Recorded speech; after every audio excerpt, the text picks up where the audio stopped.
You moved to Tokyo because you're running out of reasons to stay where you are. Back home, you've got a degree that qualifies you for jobs that don't pay rent, an ex who moved on faster than your Wi-Fi loads, and a family that asks when you're going to get serious about life every time you sit down for dinner. So you do what every lost 20-something with a browser and a dream does.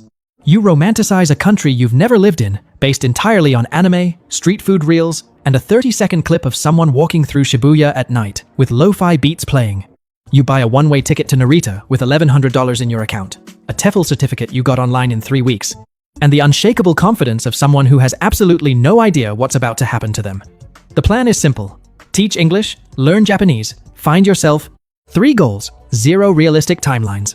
Welcome to Tokyo. Population 14 million. Number of people who care that you just arrived, 0.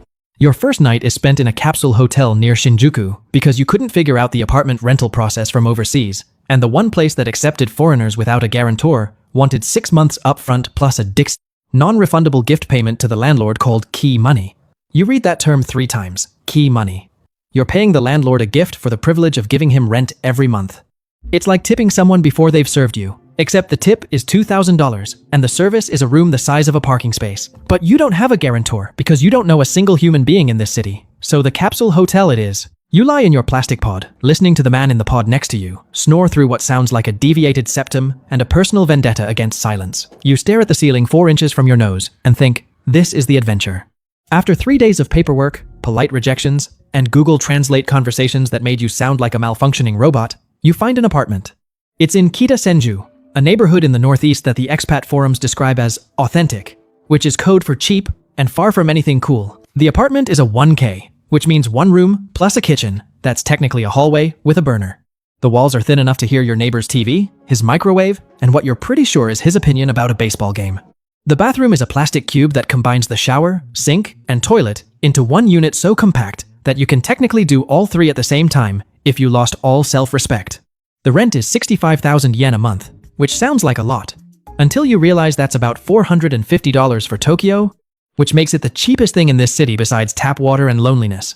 You sign the lease, you unpack your 1 suitcase, you sit on the floor because there's no furniture, and you can't afford any, you eat a convenience store rice ball and stare at the wall. This is home now. The English teaching job is at a conversation school called Bright Future Academy, which is a name so aggressively optimistic it should be illegal.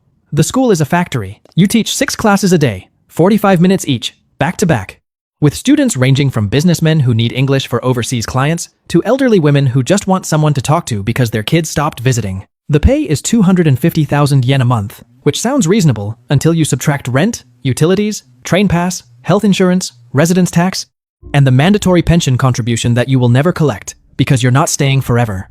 After deductions, you're left with about 90,000 yen for food and everything else. That's roughly $20 a day. In Tokyo, a city where a single melon can cost $50 and a movie ticket is $18, you learn to eat at Matsuya, a beef bowl chain where 380 yen buys you a hot meal and the dignity of not starving. You eat there so often that the night shift worker starts preparing your order when he sees you walk in. He doesn't know your name, he just knows your bowl. In this city, that counts as a relationship. The loneliness hits around week 3, not the dramatic, cinematic kind, the quiet kind. The kind that sits next to you on the train and rides with you from Kita-senju to Ikebukuro and back without saying a word. You don't speak enough Japanese to have real conversations. Your co-workers at the school are friendly, but they clock out and disappear into their own lives. The other foreign teachers are either lifers who've been here so long they've forgotten what connection feels like, or short-termers who are leaving in 3 months and don't see the point in bonding.